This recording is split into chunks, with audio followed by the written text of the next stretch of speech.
So I just finished Cyberpunk Edgerunners, and I have to say I absolutely loved the show. I have a soft spot for anything in the cyberpunk/sci-fi genre, as you can tell by my channel content, and while I haven't played the game, I have wanted to. When the game was first announced, I was super hyped and kept up with everything I could, from trailers to even planning out that I was going to start my playthrough as a street kid. However, we all know how the initial launch went, and so I became one of the many people who decided not to buy 2077.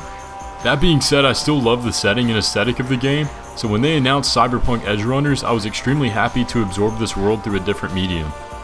I actually binged all 10 episodes in one night, and like I'm sure many of you did, had my heart absolutely torn apart in the last episode. However, this video isn't going to be a review, because if it was, I would give it a 9 out of 10, with its only flaw being that there isn't more of it. Instead, I want to talk about a part of this series that caught my eye and also played a central theme throughout.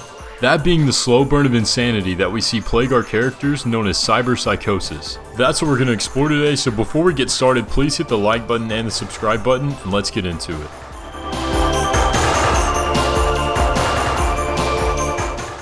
This is going to be a very science-heavy episode, so please bear with me. It is assumed that naturally we as humans will one day begin augmenting our own bodies with machines in order to achieve a higher state of being. One might even call it evolution. Either way, there is a clear fascination with the augmentation of our human parts with machines, so as technology advances, we can only assume that there will one day be human cyborgs. Cyborgs already exist to an extent.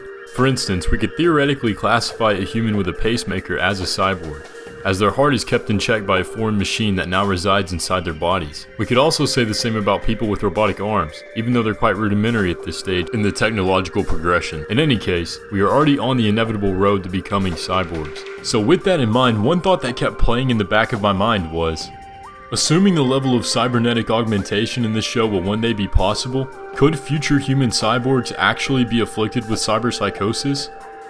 To best describe the affliction of cyberpsychosis and to get an accurate interpretation as the show intends, let's reference the official Cyberpunk wiki, which states, those afflicted with cyberpsychosis are known as cyberpsychos, individuals who have existing psychopathic tendencies enhanced by cybernetics, and as a result have lost their sense of identity as a person, either to themselves or others. They come to view regular people and other living things as weak and inferior.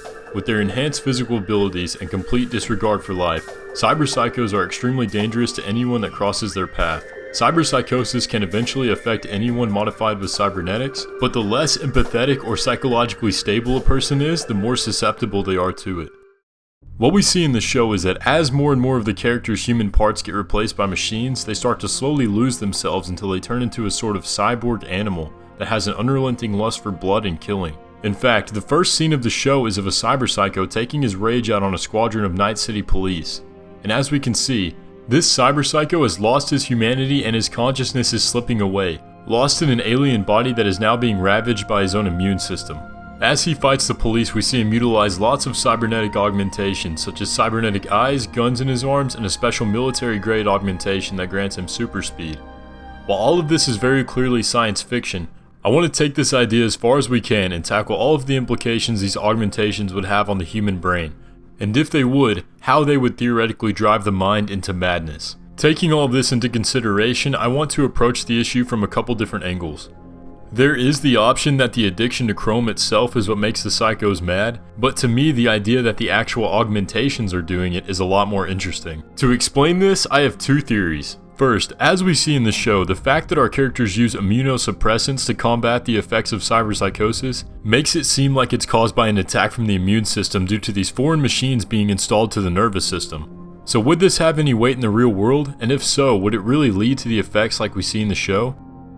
And second, does the human mind have enough bandwidth to number one, operate all of these different augmentations as smoothly as one operates his own arm, hand, and fingers? And if it doesn't, would installing all of these lead to similar symptoms like we see with cyberpsychosis in the show? These are my two theories, so with all of that being said, let's dive in. To start, there's a very common phenomenon which happens in the human body when a foreign object is implanted into it, and it's called foreign body rejection. This is actually where the show has perhaps the most credence to the reality of a disease like cyberpsychosis, which you will see as I explain. This phenomena of foreign body rejection, ironically enough, is often a hurdle in surgeries that deal with neuroprosthetic implants, devices implanted into nerves to address conditions such as sensory loss, muscle paralysis, chronic pain, and epilepsy. What can happen is that the immune system can recognize implants as foreign threats and attack the implants, usually walling them off with a coating of hard minerals or inflammation in order to isolate it from the rest of the body. Typically, this response happens very quickly in the body, as the cells recognize these objects within seconds of any surgical implementation. And while I don't want to get too deep in with the science on this one, as I'm not a medical expert, it does force a lot of thought on what might happen if we're implanting full-on cybernetic legs and arms into the body. So while that doesn't sound like it's turning you into a cyberpsycho, the affliction of immune foreign body response can cause pain, anxiety, and general discomfort in a patient experiencing it, and even lead to overall failure of the implant. So while this is what we're experiencing today with just our very basic machine implants, we can only imagine that by augmenting large parts of the body that the brain would undoubtedly realize that something feels unnatural and possibly slowly but surely drive the person insane. What makes this even more plausible is that in the anime's usage of immunosuppressants as the cure for cyberpsychosis, there is a very clear tether between our first theory and the real world here. By reining in the immune system, the mind calms down and becomes more grounded in the real world. That is honestly as far as I can go with this theory, as we simply have not seen enough cybernetic augmentation in the real world yet to know if a chrome-induced psychosis would happen because of the immune system. So anything past this point would just be grasping at straws. Theory 2 actually has a lot going for it here, and revolves around the human body's bandwidth capacity. Bandwidth is the energy or mental capacity required to process and deal with the situation. You can think of it as how much your brain can take before quote-unquote turning off at any given time. This is actually why you may catch yourself turning the radio down in your car when you need to focus on your driving.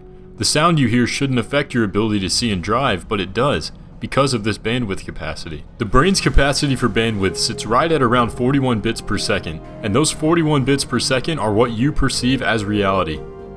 So what does this have to do with cyberpunk, and how does this play into if cyberpsychosis could be real? Forcing your brain to operate a cyborg body full of guns in your arms, blades coming out of your legs, and high-tech cybernetic eyes would be certainly pushing on the upper limits of that bandwidth capacity. Every further input you put onto your brain would further melt your perception into a mess and fill your mind with undecipherable stimuli. Sitting at the upper limit of your brain's bandwidth capacity would undoubtedly drive you insane, as your brain would scramble trying to piece reality together. What we see in the show is that as characters integrate more chroma to their bodies, they push themselves further and further along the line of finally passing into cyberpsychosis, so theoretically pushing more and more up against the limits of their brain's bandwidth.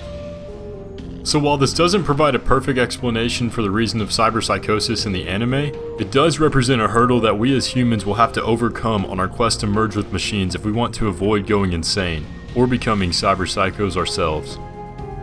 But that's going to do it for the video today. Let me know in the comments which theory you think makes more sense, and tell me what you think about Cyberpunk Edgerunners. I really love this show, and I wish we had more of it to watch. So feel free to let me know your thoughts down below, and I'll see you in the next one.